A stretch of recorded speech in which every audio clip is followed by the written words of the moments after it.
memuji Tuhan dengan sepenuh hati saat pagi hari. Saat pagi hari ku datang lagi menghadap Tuhan dan merendahkan diri, mengucap syukur buat hari yang Kau beri, memuji Tuhan dengan sepenuh hati, bersembahkan Allah Maha Kuasa. Ku tinggikan Allah Maha Tinggi, ku sangat tubuh jiwa rohku dalam impianmu Tuhan. Saat pagi hari ku datang lagi. Amin, haleluya. Memuji Tuhan dan rendahkan diri, mengucap syukur buat hari yang Kau beri, memuji Tuhan dengan sepenuh hati, ku sembahkan Allah Maha Kuasa. Ku tinggikan Allah Maha Tinggi, ku sangat tubuh jiwa rohku dalam impianmu ku sembah, ku sembahkan Allah Maha Kuasa. Ku tinggikan Allah Maha Tinggi, ku sangat tubuh jiwa rohku dalam impianmu Tuhan, dalam pimpinanmu, dalam pimpinanmu Tuhan.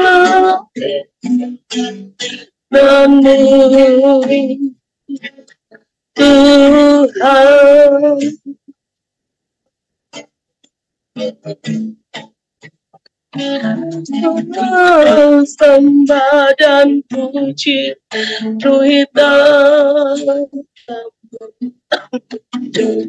sembah dan puji Tuhan-Mu, sembah dan puji Tuhan-Mu. Yesus Tuhan adalah sembah, sembah dan puji Tuhan-Mu, sembah dan puji Tuhan-Mu. Amin. Sembah dan puji Tuhan-Mu. Yesus Tuhan adalah sembah dan puji, sembah dan puji Tuhan-Mu, sembah dan puji Tuhan-Mu, sembah dan puji Tuhan-Mu. Yesus Tuhan adalah Raja, Yesus Tuhan adalah Raja. Yesus Tuhan adalah Raja. Haleluya. Sembah dan puji Tuhan tatamu Bapa. Kami sembah, kami tinggikan Allah yang Maha Kudus,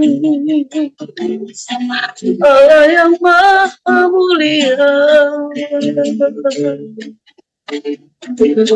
Haleluya.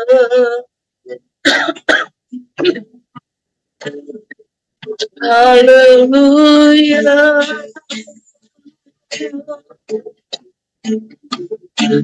Kami bersyukur, kami bersyukur,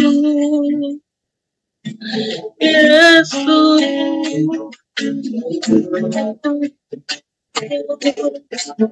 Haleluya, haleluya, glory, glory. Kami sembah, puji syukur bagimu.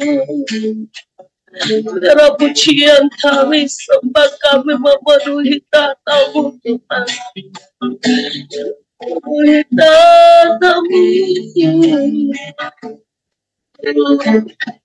Terima kasih, terima kasih. Haleluya, haleluya. Kami bersyukur, Engkau baik, Engkau baik. Bapa di surga yang jadi kerinduan hati kami, selagi kami ada, selama kami masih hidup, kami selalu menaikkan pujian, pengagungan, mazmur kami hanya kepadamu Tuhan. Terima kasih Bapa di surga buat hari ini. Walaupun kami Tuhan secara manusia jauh dari Tuhan tempat, tetapi kami percaya kami walaupun saling berjauhan, tapi kami satu di dalam hadirat Tuhan. Kami akan memuji Tuhan di dalam hadirat-Mu. Kami akan bersorak bagi Tuhan di dalam nama Tuhan Yesus Kristus. Kami mengucap syukur, haleluya, amin. Puji Tuhan, kita akan memuji Tuhan. Kita akan bersorak bagi Tuhan. Biar hati kita selalu penuh dengan puji-pujian kepada Tuhan.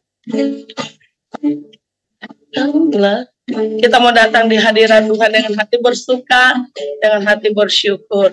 Sebab salah satu ciri khas anak Tuhan adalah bersuka cita. Walaupun banyak masalah, tantangan, tetap tersenyum. Itu sebabnya mari kita pagi hari ini datang di hadirat Tuhan dengan hati bersuka cita. Datanglah ke baitnya dengan hati bersyukur. Datanglah ke baitnya dengan hati bersyukur. Datanglah oleh-karenanya dengan hati bersuka, rasakan dan lihatlah betapa baiknya Tuhan bagi yang berlindung padanya. Akan bersorak-sorak, akan bersorak, bersyukurlah, bersyukurlah pada Tuhan. Sebab Dia baik, bahwasanya selama kasih setianya, kasih setianya, bersyukur. Sebab Dia baik, bahwasanya untuk selamanya, kasih setianya. Datanglah, datanglah ke baitnya dengan hati bersyukur ke dalam pelatarannya.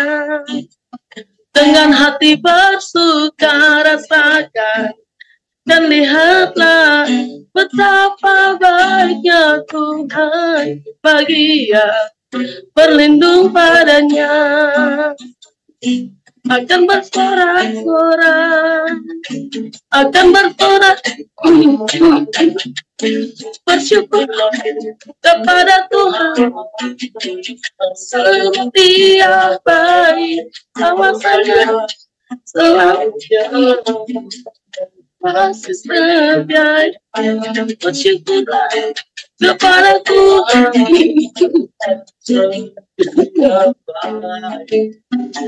Bahwasannya ku selamanya kasih setia, bahwasannya tuh bahwasannya tuh selamanya kasih setianya. Tuhan Yesus baik, sungguh amat baik, untuk selama-lamanya. Tuhan Yesus baik, Tuhan Yesus baik, sungguh amat baik, untuk selama-lamanya.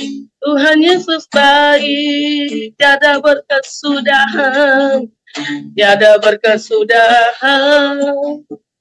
Kasih setiamu Tuhan, selalu baru rahmat-Mu bagiku. Oh, hari berganti hari, telah kulihat kasih-Mu tak pernah berakhir di hidupku. Tuhan Yesus baik, sungguh amat baik, untuk selama-lamanya. Tuhan Yesus baik, Tuhan Yesus baik, sungguh amat baik, untuk selama-lamanya. Tuhan Yesus baik, dari selama-lamanya, untuk sampai selama-lamanya. Tuhan Yesus baik.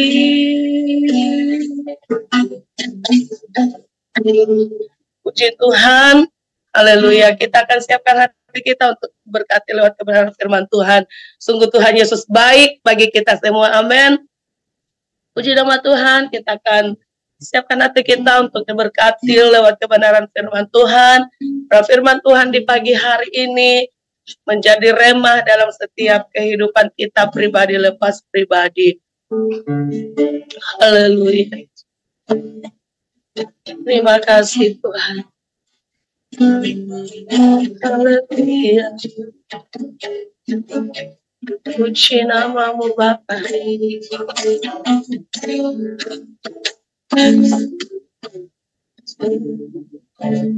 Apalagi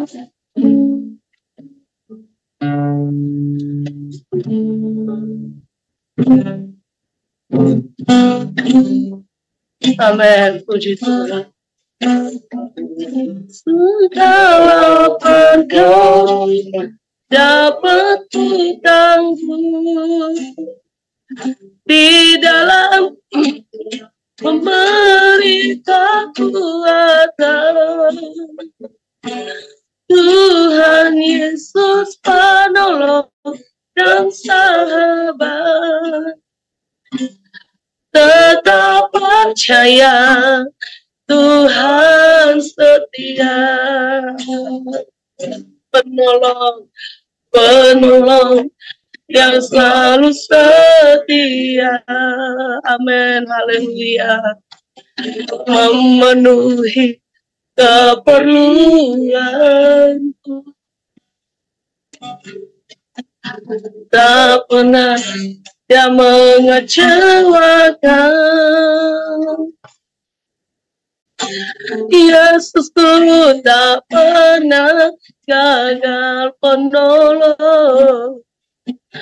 penolong yang selalu setia, amin.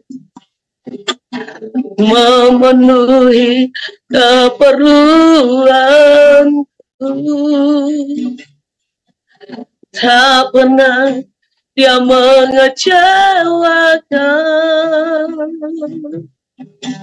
Yesusku tak pernah gagal.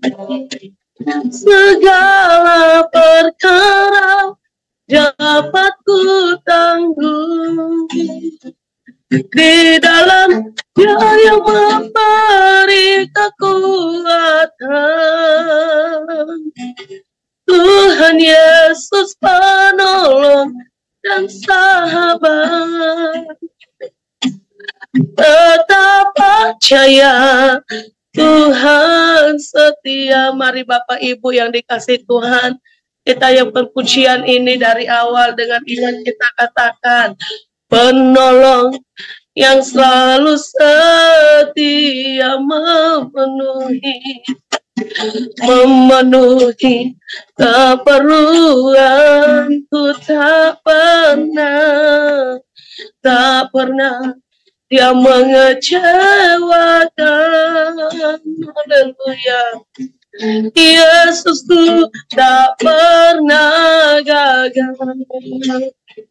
Segala perkara dapat ku tanggung di dalam Dia yang memberi kekuatan. Tuhan Yesus penolong dan sahabat. Tetap percaya Tuhan setia. Segala perkara dapat ku tanggung di dalam memberi kekuatan. Tuhan Yesus penolong dan sahabat. Tetap percaya Tuhan setia. Tetap percaya Tuhan setia. Tetap percaya Tuhan setia.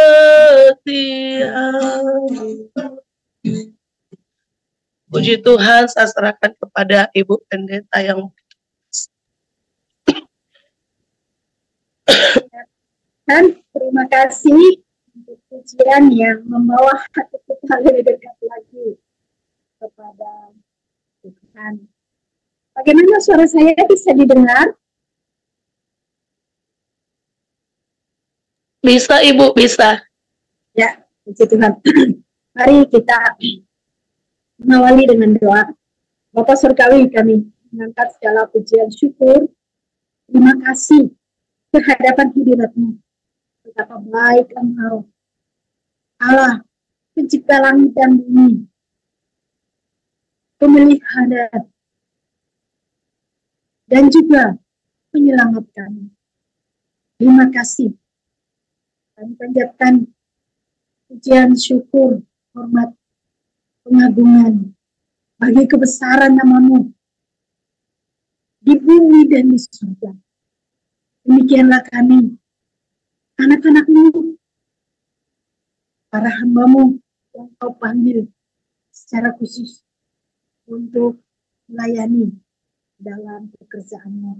Kami berkumpul secara virtual pagi ini supaya hati kami dikuatkan lagi, diterangi lagi, dimantapkan lagi untuk terus berjuang dalam pekerjaan pelayanan, terutama dalam misi dan penginjilan pengalaman gereja melalui pendidikan. Kami bersyukur untuk kesempatan yang Tuhan berikan kepada kami dalam pelayanan kami masing-masing hamba-Mu di berbagai tempat, dan terutama juga bahwa Tuhan membuka jalan melalui pendidikan, dan melaluinya kami bisa memberitakan nama Yesus. Terima kasih. Kami menyerahkan seluruh peralatan yang kami pakai, cuaca juga, khususnya di tempat saya yang saat ini sedang hujan deras. Saya berdoa dalam nama Yesus dan kuasanya, bahwa hujan ini berhenti, supaya tidak mengganggu sinyal-sinyal kami, juga suara-suara yang akan mengganggu saudara-saudara kami mendengar berita yang kami beritakan daripadamu ini, dari firman-Mu. Terima kasih Bapak, terima kasih. Dan serahkan waktu ini, menit-menit mendatang ini, Roh Kudus berkuasa atas kami, baik saya yang berbicara, juga Bapak Ibu, saudara-saudara kami yang terkasih yang sedang mendengar. Kuasa-Mu dinyatakan, firman-Mu diberitakan, dilakukan, dan kerajaan-Mu diperluas, khususnya di daerah kami, di wilayah kami, dan di negara kami Indonesia. Terima kasih. Di dalam nama Yesus Tuhan dan Juru Selamat kami, dan dalam kuasa Roh Kudus kami sudah berdoa dan mengucap syukur. Kami yang percaya berkata, amin. Bapak Ibu, bersyukur untuk hari ini bisa bertemu secara virtual, dan terima kasih pengurus PMD bisa beri kesempatan kepada kami. Saya selalu bilang kami karena saya dan suami ya bersama-sama dalam pelayanan ya, jadi pagi ini saya yang bertugas di Tuhan. PMD terima kasih untuk pengurus PMD, terima kasih untuk kesempatan ini. Saya akan membagikan firman Tuhan dengan tema pelayanan misi dan PI melalui pendidikan.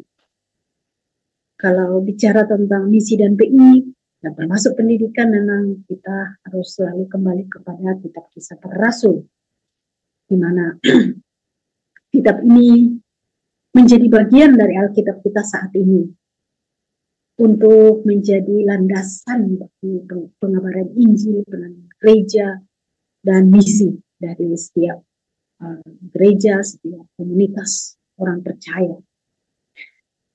Jadi kalau saya melihat kitab Kisah Para Rasul secara keseluruhan itu dengan tema khusus dari pasal 1 ayat 8 ya, yang berkata bahwa kamu akan menerima kuasa, Roh Kudus turun ke atas kamu, dan kamu akan menjadi saksiku di Yerusalem, di seluruh Yudea, Samaria, dan sampai ke ujung bumi. Dan memang itu ditepati, itu dilaksanakan di keseluruhan kitab Kisah Para Rasul yang terdiri dari 28 ayat ya, 28 pasal ya, Bapak Ibu mendengar. Dan memang ayat tema itu yang pasal 1 ayat 8 ditepati dalam pasal 2 ya, ketika Roh Kudus turun pada hari Pentakosta. Nah, sesudah itu dimulailah penginjilan di pasal 2 sampai 7, penginjilan di gereja Yerusalem ya, orang percaya di seluruh kota Yerusalem. Mungkin saja bahwa memang seluruh penduduk Yerusalem mendengar Injil pada waktu itu, dan ada pertumbuhan yang sangat maksimal ya, cepat dan maksimal. Pasal 2 sampai 7 ya. Lalu maju ke pasal 8 sampai pasal 12, di sana penginjilan mulai dibarengi dengan penganiayaan. Kita jangan lupa bahwa memang itu sudah natur dari penginjilan bahwa ada penganiayaan. Jadi itu tidak heran ya kalau kita mengalami di Indonesia ya, mungkin tidak. Saya berpikir bahwa kita tidak terlalu membesar-besarkan kalau kita mengalami penganiayaan. Sudah begitu naturnya tentang Injil ya. Jadi mari kita jalani, kita tidak kendur sedikit pun dengan penganiayaan itu, tapi kita terus jalan seperti yang dilakukan oleh para murid dan rasul-rasul pada zaman itu. Lalu masuk ke pasal 13 sampai akhir, di sanalah pemenuhan sampai ke ujung bumi itu ya, pemberitaan Injil sampai ke ujung bumi yang waktu itu sudah malu. Dan bersyukur bahwa Kisah para rasul ini dipelihara dalam Alkitab. Tuhan memelihara firman-Nya sehingga menjadi pedoman bagi kita dalam pelayanan pemberitaan Injil ini. Saya mengajak kita untuk melihat ke pasal 19. Ya, pasal 19. Saya akan membaca dari ayat 1 sampai 10 kepada Bapak Ibu sekalian. Sekali lagi, Kisah para Rasul 19 ayat 1 sampai 10 saya baca agak cepat kepada Bapak Ibu ya. Ketika Apolos masih di Korintus, Paulus sudah menjelajah daerah-daerah pedalaman dan tiba di Efesus. Di situ didapatinya beberapa orang murid. Katanya kepada mereka, "Sudahkah kamu menerima Roh Kudus ketika kamu menjadi percaya?" Akan tetapi mereka menjawab dia, "Belum. Bahkan kami belum pernah mendengar bahwa ada Roh Kudus." Lalu kata Paulus kepada mereka, "Kalau begitu, dengan baptisan mana kamu telah dibaptis?" Jawab mereka, "Dengan baptisan Yohanes." Kata Paulus, "Baptisan Yohanes adalah baptisan orang yang telah bertobat." Dan ia berkata kepada orang banyak bahwa mereka harus percaya kepada dia yang datang kemudian daripadanya, yaitu Yesus. Ketika mereka mendengar hal itu, mereka memberi diri mereka dibaptis dalam nama Tuhan Yesus. Dan ketika Paulus menumpangkan tangan di atas mereka, turunlah Roh Kudus ke atas mereka, dan mulailah mereka berkata-kata dalam bahasa roh dan bernubuat. Jumlah mereka adalah kira-kira 12 orang. Selama 3 bulan, Paulus mengunjungi rumah ibadat di situ dan mengajar dengan berani. Oleh pemberitaannya, ia berusaha meyakinkan mereka tentang kerajaan Allah. Tetapi ada beberapa orang yang tegar hatinya. Mereka tidak mau diyakinkan, malahan mengumpat jalan Tuhan di depan orang banyak. Karena itu, Paulus meninggalkan mereka dan memisahkan murid-muridnya dari mereka. Dan setiap hari berbicara di ruang kuliah Tyrannus. Hal itu dilakukannya 2 tahun lamanya, sehingga semua penduduk Asia mendengar firman Tuhan, baik orang Yahudi maupun orang Yunani. Bapak Ibu sekalian, pelayanan Rasul Paulus di Efesus seperti yang kita baca dari keseluruhan kitab Kisah Para Rasul, bahwa itu adalah perjalanan yang dia diasingkan ke Patmos. Nah, dari sini kita bisa melihat bahwa kalau gereja Efesus adalah gereja yang cukup berhasil pada zaman dibuka atau dimulai, maka sangat menarik untuk melihat beberapa prinsip sebenarnya yang terjadi dan pelayanan yang dilakukan Rasul Paulus bersama timnya pada waktu itu. Mari kita lihat dari, misalnya kalau kita melihat dari ayat 1 ini, dikatakan bahwa sebenarnya waktu itu Paulus sudah menjelaskan, karena memang Apolos lebih dulu ada di sana, tapi kemudian Apolos mungkin pergi, kemudian Paulus masuk ke kota itu. Nah, di ayat 1 dikatakan bahwa Paulus menemukan bahwa ada beberapa orang murid. Nah, istilah murid kan artinya kan pengikut ya. Jadi kalau itu pengikut Apolos atau pengikut siapa yang sudah pernah memberitakan Injil di sana. Ada juga yang berpikir bahwa beberapa orang murid ini sebenarnya adalah mereka yang waktu itu mendengar Injil ketika mereka datang ke Yerusalem merayakan Hari Raya Pentakosta di pasal 2. Jadi mereka datang ke sana dari seluruh dunia kan, untuk orang Yahudi memperingati Hari Pentakosta itu biasanya mereka berkumpul dari berbagai tempat di seluruh Kekaisaran Romawi. Jadi bagaimana mungkin ada orang percaya atau orang yang sudah siap diberitakan Injil ini sudah ada ketika Paulus datang ke kota Efesus ini. Nah, zaman itu kota Efesus adalah kota yang besar, kota yang karena di sana ada Dewi Artemis ya, yang sebenarnya mungkin yang biasa dikenal dalam literatur yang ada, misalnya dikatakan Dewi Diana ya, dan itu dipuja di seluruh kekaisaran Romawi pada waktu itu. Jadi wajarlah kalau kota ini menjadi kota, mungkin kota arsitektural, kota religius, ya kota besar. Dan ternyata bahwa di sana sebelum Paulus masuk sudah ada murid. Dan istilah murid artinya mengikut. Apakah mereka ini sudah sungguh-sungguh menjadi pengikut Yesus, kita akan lihat. Nah, dari sini saya melihat bahwa dari ayat 1 ini kita diberikan satu prinsip tentang bagaimana dalam pelayanan misi itu, bahwa sebelum kita sampai ke suatu tempat, Roh Kudus sudah menyiapkan ladang yang akan kita tuai atau yang kita beritakan Injil. Atau dengan kata lain, sebelum Roh Kudus mengutus kita ke suatu tempat untuk memberitakan Injil, Dia terlebih dahulu sudah bekerja di tempat itu, dalam hati orang-orang yang ada di situ, menyiapkan mereka untuk menerima berita Injil. Wow, ini luar biasa bagi kita hamba Tuhan. Kadang kita sungguh susah, ragu, bingung, bagaimana melangkah.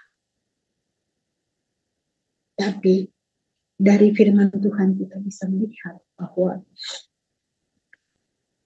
Tuhan sudah menyiapkan ladang sebelum Roh Kudus mengutus kita ke tempat. Dan ini kita bisa juga melihat dalam berbagai situasi pelayanan di firman Tuhan. Ya, ketika sebelum Yesus datang, kita sudah tahu bahwa perjanjian lama sudah terbentang begitu lengkap untuk menerima, untuk mempersiapkan jalan bagi kedatangan Yesus. Dengan ya ratusan, bahkan mungkin ribuan tahun, para nabi berbicara tentang bagaimana mengikuti Tuhan yang sesungguhnya, walaupun mereka baru memberitakan nama Yahweh Adonai, ya, yang orang Yahudi waktu itu kenal, dan nama Allah itu. Tetapi kemudian kita tahu bahwa ini adalah persiapan bagi kedatangan Kristus. Luar biasa.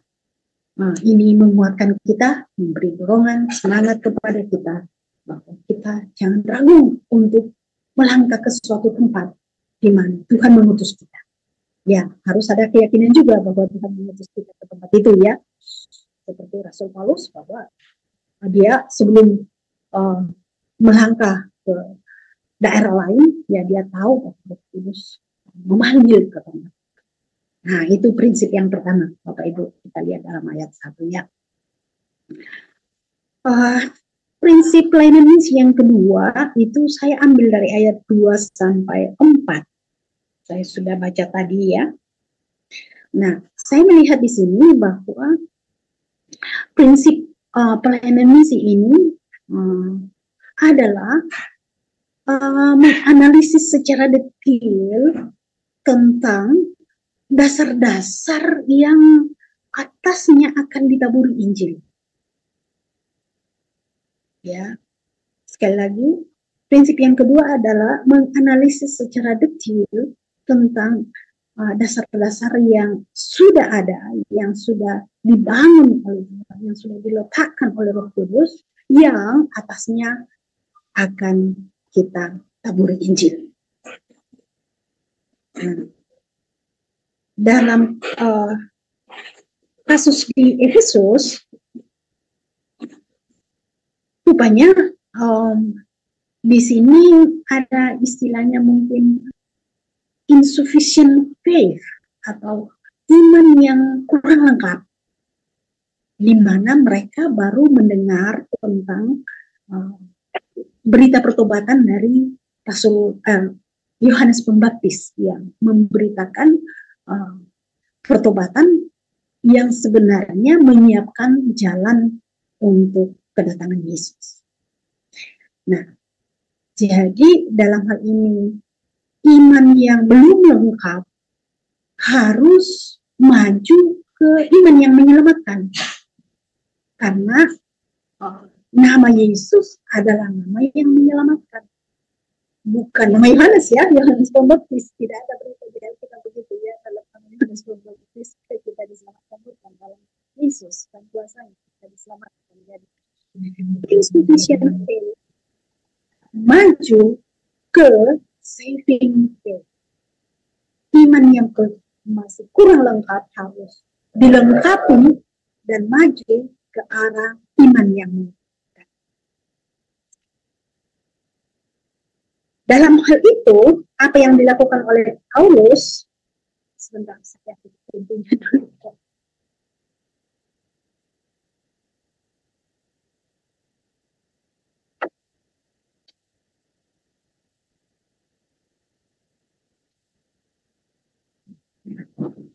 Ya,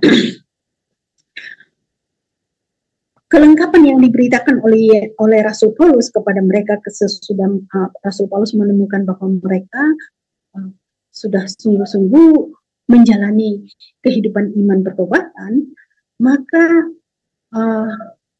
Rasul Paulus memberitakan nama Yesus kepada mereka dan juga tentang Roh Kudus. Nah, inilah yang terutama, karena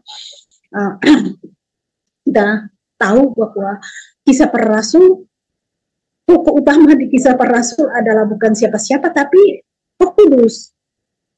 Jadi sebenarnya pelayanan misi adalah pelayanan Roh Kudus.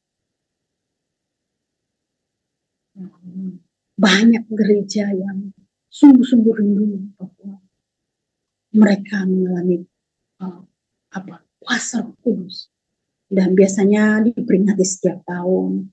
Nah, itu bagus. Hanya ya jangan berhenti sampai di situ ya, selesai memperingati 10 hari turunnya Roh Kudus, puasa, doa puasa dan sebagainya, kata lalu berhenti. Wah, sudah dimiliki, hidupnya sudah mantap lagi mengikut Tuhan, terus udah hilang gitu ya, harus dilanjutkan. Tugasnya apa selanjutnya adalah pemberitaan nama dan kuasa Yesus. Saya berkata bahwa Roh Kudus ini adalah validator untuk pemberitaan nama dan kuasa Yesus.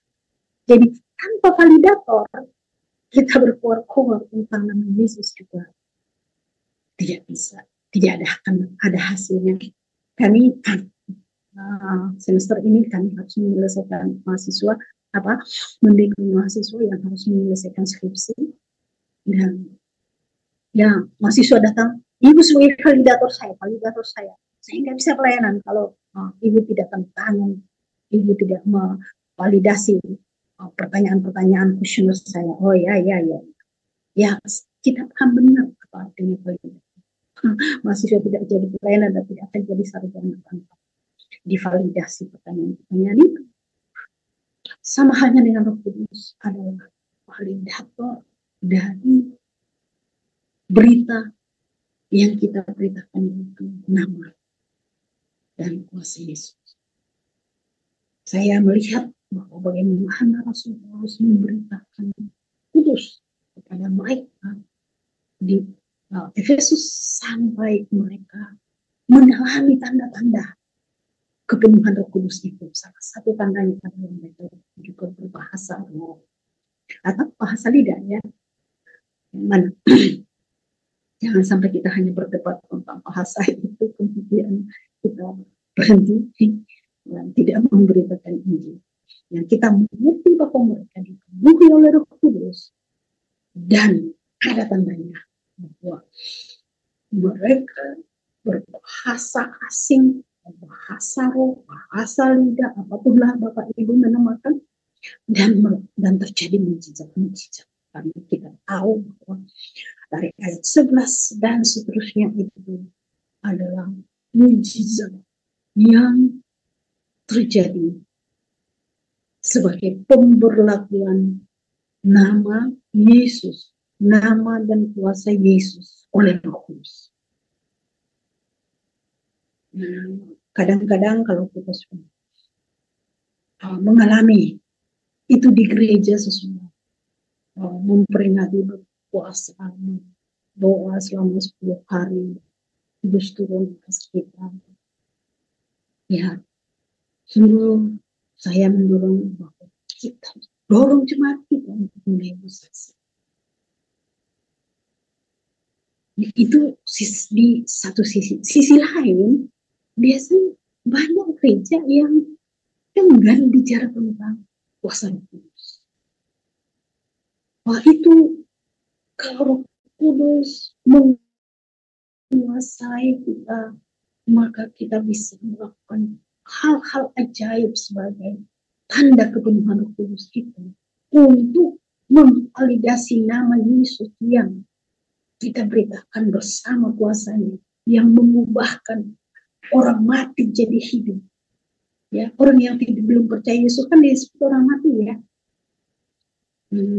Tanda petik ya, tentunya mati secara maksudnya mati secara rohani. Tapi banyak doktrin gereja yang berkata bahwa itu sudah tidak terjadi sekarang. Itu hanya pada zaman para rasul, ke-12 rasul.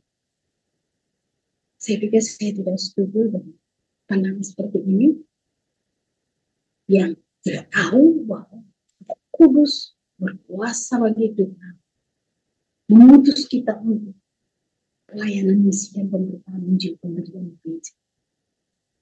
Dialah author, dialah kalau sebuah buku ditulis maka tentang gereja, maka gereja itu pengarangnya adalah Roh Kudus, ya Bapak Ibu. Jadi memang kita dari berbagai doktrin di UGMB, namun kita juga harus kembali ke Alkitab. Bagaimana Alkitab memberitakan tentang Roh Kudus dan kuasa dan keselamatan dalam nama Yesus. Ya, prinsip yang saya melihat di situ bahwa ada analisis yang detail tentang dasar-dasar yang atasnya akan kita beri Injil. Ya, jangan kita beritakan di atas dasar yang salah atau dasar yang kurang. Nah, dasar yang kurang mungkin seperti kalau Bapak Ibu dirikan rumah, ya, bawahnya adalah pasir, bawahnya adalah tanah liat, dan seterusnya. Ya, di atasnya mendirikan bangunan. Oke. Waktu saya jalan terus ya. Nah, prinsip yang ketiga, saya melihat di ayat 5 dan sampai 7. Saya melihat itu sebagai pemberitaan yang menyeluruh dan bijaksana tentang Injil. Jadi bisa disebut apa? Komprehensif, pemberitaan yang komprehensif dan wise tentang nama Tuhan Yesus yang di dalamnya kita memperoleh keselamatan. Ya memang itulah jalan yang ditempuh oleh Rasul Paulus ketika dia memberitakan Injil. Dia menggali apa yang ada di dalam, pasti membuang yang tidak benar, yang tidak cocok menjadi dasar dan fondasi bagi Injil Yesus Kristus. Nah, sesudah itu dikatakan bahwa Rasul Paulus menumpangkan tangan atas mereka. Oh, sebelum itu ada baptis ya. Jadi diberitakan tentang nama Yesus, kemudian mereka dibaptis dan menumpangkan tangan atas mereka dan Roh Kudus turun atas mereka. Di sini kita melihat bahwa pelayanan misi itu harus menyeluruh. Kalau kita tidak memberikan sesuai yang dibutuhkan, sesuai yang lengkap dalam pemberitaan Injil, maka tidak akan ada kepenuhan Roh Kudus. Ya, dan ini dicari oleh semua orang percaya. Ya, apakah gereja Bapak Ibu berkata bahwa Roh Kudus tidak lagi berkuasa saat ini? Saya pikir Bapak Ibu tidak percaya demikian. Kita semua rata-rata orang percaya, semua orang percaya berkata bahwa kepenuhan Roh Kudus itu dibutuhkan. Nah, jadi ketika kita menyampaikan Injil seperti yang dilakukan oleh Rasul Paulus ini kepada orang Efesus, bahwa kita berikan sesuai yang ada di Alkitab secara komprehensif, secara menyeluruh, tapi juga bijaksana. Nah, dan kita tahu hasilnya. Kalau dilihat ayat, jadi ini yang keempat adalah ayat 8 sampai 10, itu adalah hasil yang kita lihat di gereja ini. Dikatakan bahwa ada 12 orang yang percaya, ya, yang sungguh percaya, kemudian dibina secara efektif.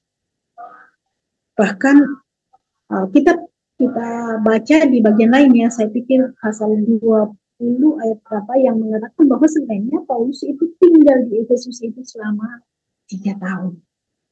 Dan 3 tahun ini adalah proses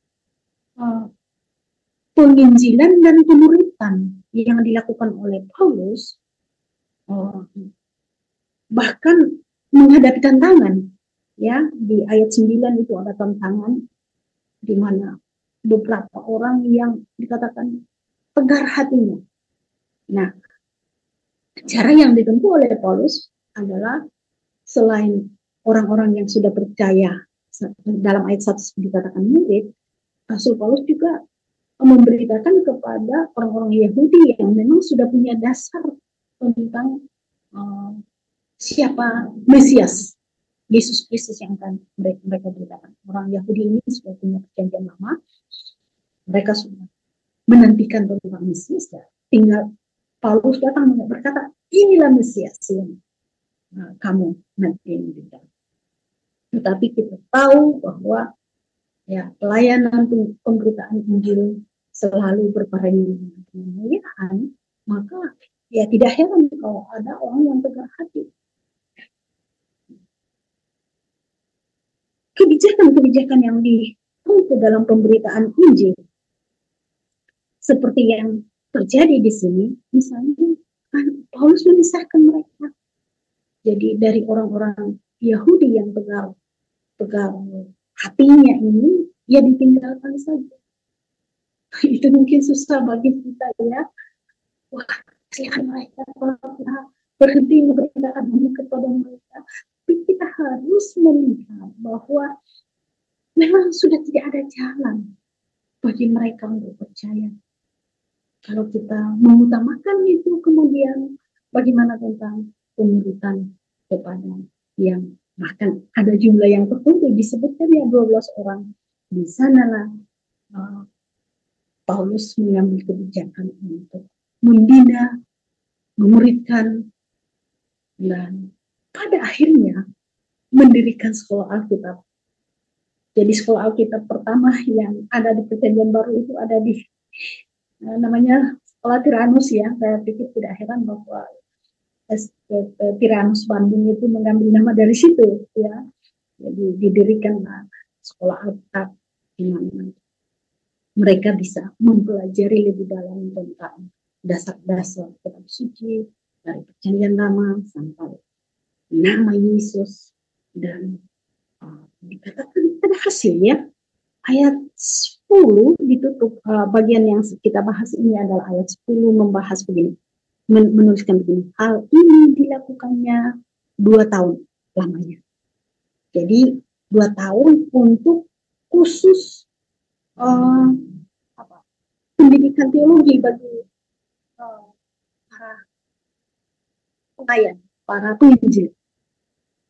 Tidak ada gelar ya, rupanya tidak ada akreditasi juga ya. Saya heran di sini. Saya bilang luar biasa.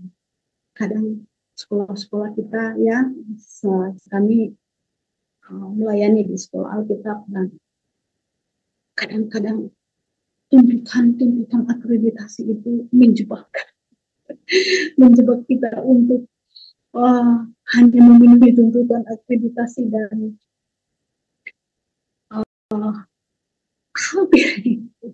hampir kita lupa tentang tugas pendirian sekolah, visi misi pendirian sekolah Alkitab itu. Wah, jangan sampai dalam kegiatan berdoa dan menjaga di sekolah Alkitab kita menjadi pelayan Tuhan. Jangan sampai kita lari dari visi bahwa kita dipanggil melayani di bidang pendidikan demi pemberitaan ini. Tuntutan akreditasi perlu dipenuhi, tapi tidak berarti kemudian kita lari dari visi misi kita.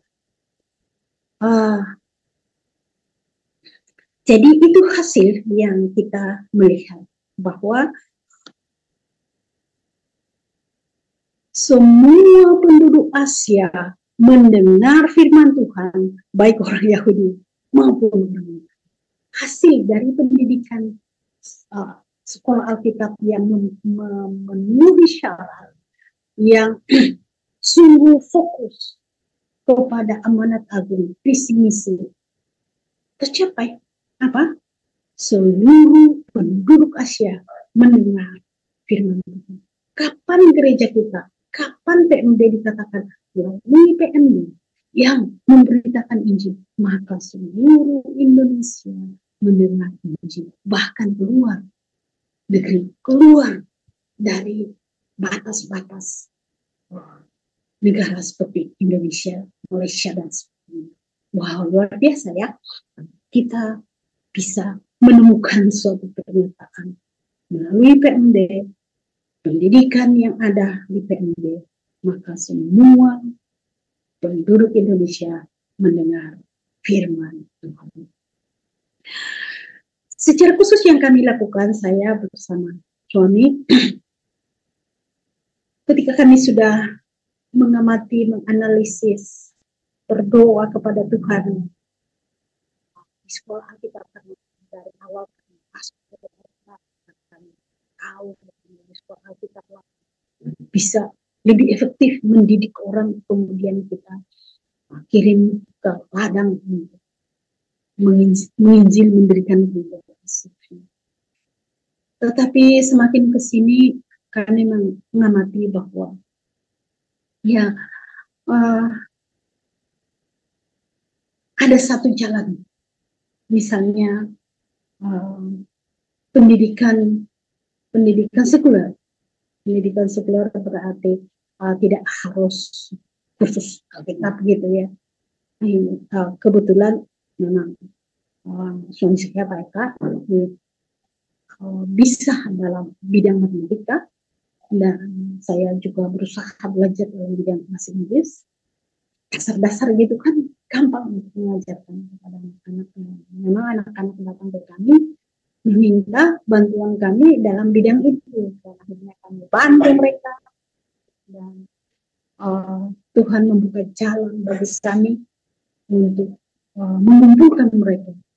Akhirnya jadilah bimbel-bimbel, ada beberapa bimbel yang kami mulai, kami fokus dulu kepada bidang matematika dan bahasa Inggris kepada mereka.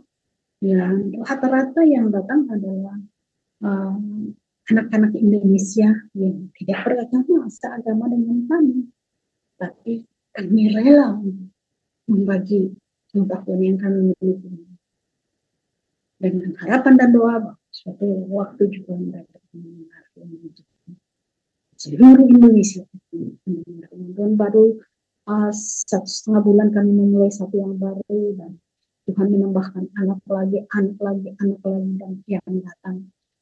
Tuhan juga menambahkan para donatur bagi kami. Keperluan anak sekolah dikirim ke kami. Sebenarnya di satu sisi ekonomi Indonesia sedang tidak baik-baik saja. Banyak toko yang tutup ya, toko alat-alat sekolah, buku, tas, dan sebagainya. Ternyata toko-toko yang tutup itu kirim barang-barangnya ke kami untuk didistribusi begitu saja kepada anak-anak supaya menjadi berkat bagi anak-anak. Puji Tuhan, kami yakin bahwa Tuhan sedang menyiapkan ladang Indonesia ini untuk mendengar firman Tuhan. Pemberitaan Injil akan terjadi kepada mereka. Mungkin tidak melalui kami, mungkin melalui generasi-generasi. Kami percaya bahwa suatu waktu dunia pendidikan akan menjadi ladang yang sangat subur untuk memberitakan firman Tuhan, memberitakan Injil, dan dari sana akan terjadi penanaman. Puji Tuhan. Kami tetap mohon doa kepada Bapak Ibu di PMD untuk membantu kami sebelum memang kami masuk ke dalam misi pendidikan ini. Kami sudah lebih dahulu mendapat visi dari Tuhan tentang penjangkauan suku terabaikan, dan khususnya suku Banyumasan. Banyumasan termasuk suku yang terabaikan. Setelah kami berdoa cukup lama, Tuhan memimpin kepada jalan ini. Suami saya berkata bahwa kamu saja ya yang full time di sekolah Alkitab, saya akan lebih banyak menjelajah di luar sekolah Alkitab. Dan akhirnya suami saya tidak full timer di sekolah Alkitab, tetapi lebih banyak menjangkau di luar. Kemudian kami mentraining juga anak-anak sekolah Alkitab, mahasiswa-mahasiswa, untuk bisa menjangkau dengan cara yang saat ini kami pakai, yaitu kami training mereka dalam jadi seperti sekolah kita pos gitu ya, ketemu diajar matematika, diajar bahasa Inggris, diajar komputer, supaya mereka bisa mengajar anak-anak Indonesia yang saya firman Tuhan. Tetap semangat Bapak Ibu menjalani pelayanan Tuhan bukakan kepada kita masing-masing. Tidak mesti bahwa mungkin Bapak Ibu harus mengikuti kami seperti di dunia pendidikan, tidak harus, tapi pasti Tuhan sudah menyiapkan ladang yang khusus kepada Bapak Ibu, sebagaimana juga Dia sudah menyiapkan jiwa-jiwa yang memang siap untuk itu. Puji Tuhan. Maaf agak banyak waktu saya ambil Bapak Ibu, kita berdoa dulu ya. Kami bersyukur